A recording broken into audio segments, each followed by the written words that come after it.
কিতাবের মধ্যে তো ইলম আছে। এটা বহুত বড় নিয়ামত যে কিতাবের ভিতরে সংরক্ষিত আছে। কিতাবে না থাকতো তো এটা সংরক্ষিতই থাকতো না।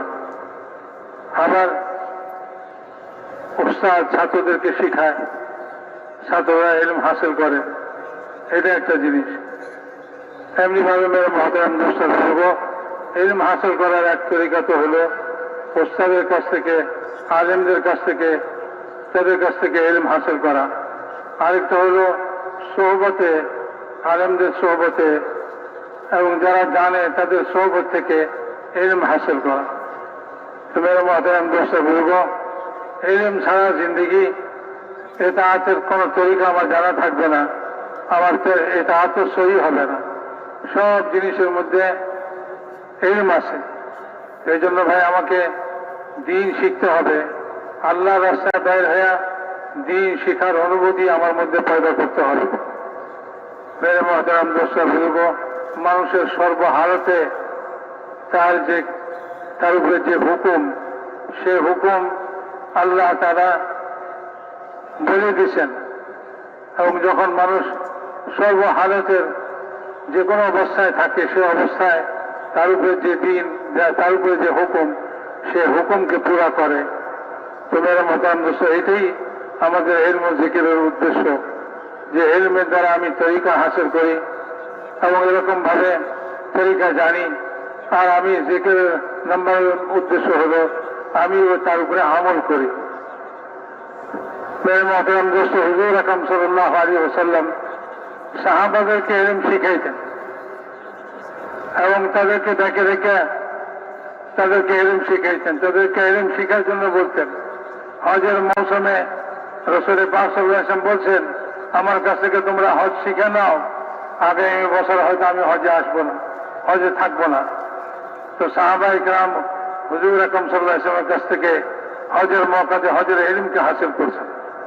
এমনি ভাবে মেরে মহতারাম দোস্ত বুজুর্গ, সাহাবায়ে কেরাম রাদিয়াল্লাহু তাআলা আনহুম আজমাইন, তারাও পরবর্তী লোকদেরকে ইলম শিখাইতেন।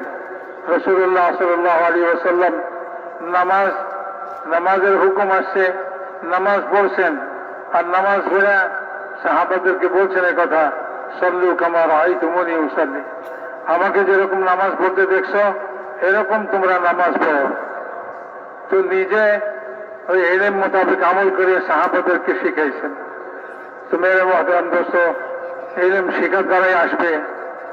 শিখানির এক পরিবেশ সাহাবাদের জমানায় ছিল, একে অপরকে শিখাইতেন। ইলমের দুইটা দিক আছে, একটা হলো মাসলা মাসাইল, আরেকটা হলো ফাজাইল।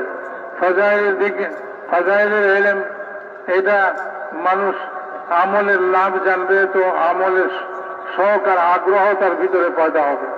আর যখন শখ আগ্রহ পয়দা হলো, তখন মাসলা মাসাইল শিখবে, তরিকা শিখবে, যে এই আমলটা কিভাবে করতে হয়।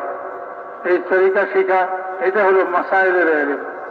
তো মেরে মহতারাম দোস্ত বুজুর্গ, ফাজাইলের ইলম আমাদের এই তাবলীগের মধ্যে ফাজাইলের ইলমের তালিম হয়।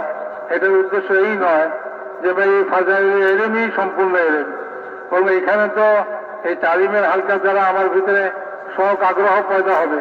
ভাই একটা সেজদার কি মূল্য, একটা সেজদার কি মূল্য, যে মানুষ যখন একটা সেজদা করে আল্লাহকে, তো তার একটা মর্তবা বুলন্দ হয়, তার একটা মর্তবা বুলন্দ হয়, আর তার রহমত তার নিকটবর্তী হয়। তো মেরে মহতারাম দোস্ত বুজুর্গ, এমনি ভাবে হুজুর আকরাম সাল্লাল্লাহু আলাইহি ওয়াসাল্লাম তরিকা বাতাই দিচ্ছেন। এটা তো ফজিলত হলো, তরিকা বাতাই দিচ্ছেন। হুজুর বলছেন, আমার আল্লাহ আমাকে 7 অঙ্গের উপরে সিজদা করতে বলছে। 2 পা, পায়ের পাতা, 2 হাঁটু, 2 হাত এবং মাথা, কপাল, চেহারা মাটিতে লাগানো। বলে যে এই 7 অঙ্গের উপরে সিজদা করতে বলছে। এইটা মাসাইল হলো, তরিকা হলো, আমি সিজদা কিভাবে করব। আর ওই সিজদার ফজিলত হলো, একটা সিজদা করবে তো সে একটা মর্তবা তার বুলন্দ হবে এবং রহমত তার নিকটবর্তী হবে।